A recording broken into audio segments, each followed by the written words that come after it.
Hi hello friends, நான் தான் உங்கள் இஸ்மாயில். எல்லோரும் எப்படி இருக்கீங்க? நல்லா இருக்கீங்களா?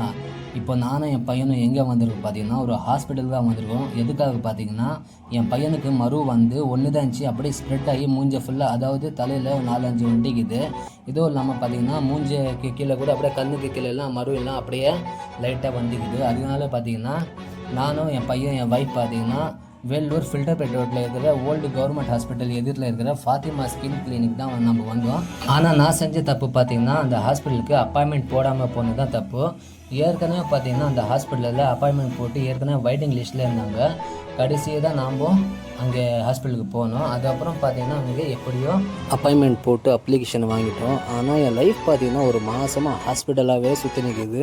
அதுக்கப்புறம் டாக்டரை போய் பார்த்தோம். டாக்டர் என்ன சொன்னாங்க பார்த்தீங்கன்னா, இந்த மரு எல்லாம் ஏற்கனவே வந்துருந்துச்சுன்னா அது ஏதாவது நம்ம கீறினாலும் ஏதாவது இது பண்ணாலும் அது ஸ்ப்ரெட் ஆகிடும், ஃபுல்லாக மூஞ்ச ஃபுல்லாக வந்துடும்னு சொன்னாங்க. நான் பார்த்தீங்கன்னா செஞ்ச தப்பு பார்த்தீங்கன்னா அது டாக்டர்கிட்ட நான் சொல்ல, இந்த வீடியோவில் சொல்கிறவங்க கொஞ்சம் கேளுங்க.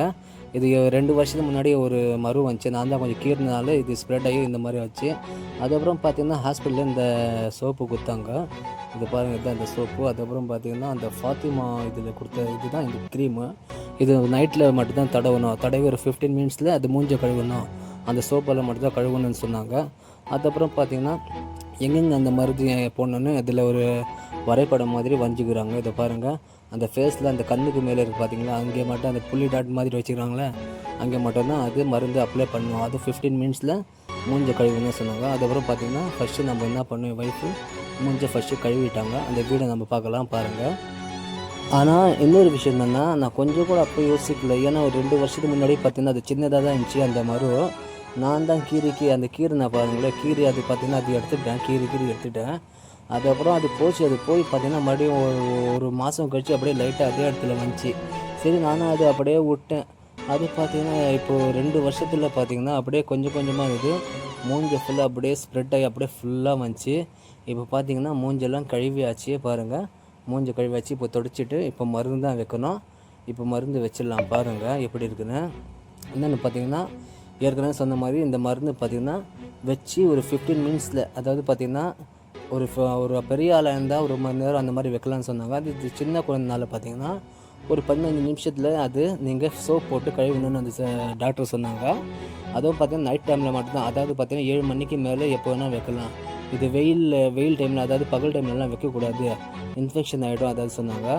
அதெல்லாம் பார்த்திங்கன்னா டாக்டர் சொன்ன மாதிரி நம்ம 8-7:30 மணிக்கு அந்த மாதிரி தான் வச்சோம் மூஞ்செல்லாம் கழுவிட்டு. இது பாருங்கள், அதுதான் அந்த மருந்து ஒயிட் கலரில் வச்சுக்கிறாங்க. மறுபடியும் பார்த்திங்கன்னா ஒரு 10 நாள் கழித்து என் பையனை வர சொன்னாங்க. என் பையன் அந்த இது ரிசல்ட் எப்படி இருக்குது சொல்லி. ஏன்னா அது மருந்து நைட்டில் டைமில் 15 மினிட்ஸ் வச்சு அது கழுவுன்னு சொல்லிக்கிறாங்க. இப்போ தான் மருந்து வச்சாங்க. இன்னையோடு பார்த்திங்கன்னா என் பையன் ஹாஸ்பிட்டல் கிளினிக்கு போய்ட்டு வந்து இன்னையோட 3வது நாள் இது. நேற்று கூட வச்சாங்க. இப்போ கூட கொஞ்சம் பரவாயில்ல, அது அந்த மருந்து வச்சனால கொஞ்சம் பரவாயில்ல. இன்னும் அது அந்த இது பார்த்திங்கன்னா மறு பையனை இன்னும் அது கீழே விழல, லைட்டாக இன்னும் சுருங்கின மாதிரி எனக்கு தெரியுது. அது பாருங்கள், இப்போ கூட அந்த வீடியோவில் தெரில. ஒரு 2 நாள் கழித்து அந்த வீடியோ நான் தனியாக போடுறேன் பாருங்கள் ஃப்ரெண்ட்ஸ். ஆனால் நான் செஞ்ச தப்புவால் தான் இது இவ்வளோ பெரிய இதாகிடுச்சு போல இருக்குது. நான் பண்ணிடக்கூடாது அந்த மாதிரியெல்லாம். ஏன்னா அது பண்ண தப்பு அதில் பார்த்திங்கன்னா கொஞ்சமாக தான் இருந்துச்சு. நான் அப்படியே விட்டுருந்தா கூட அது போயிருக்கோம். நான் அது கீரி என்ன பண்ணேன், கீரை அப்படியே ரத்தம் வர மாதிரி ஆச்சு. அது போச்சு, அது ஆட்டோமேட்டிக்காக. மறுபடியும் பார்த்திங்கன்னா இது ஸ்ப்ரெட் ஆகி இவ்வளோ இதாகிடுச்சு. இது மறு பார்த்திங்கன்னா யாரும் இந்த மாதிரி பண்ணாதீங்க. ஓகே ஃப்ரெண்ட்ஸ், இந்த வீடியோ பிடிச்சா லைக் பண்ணுங்கள், ஷேர் பண்ணுங்கள். ஓகே, பாய்.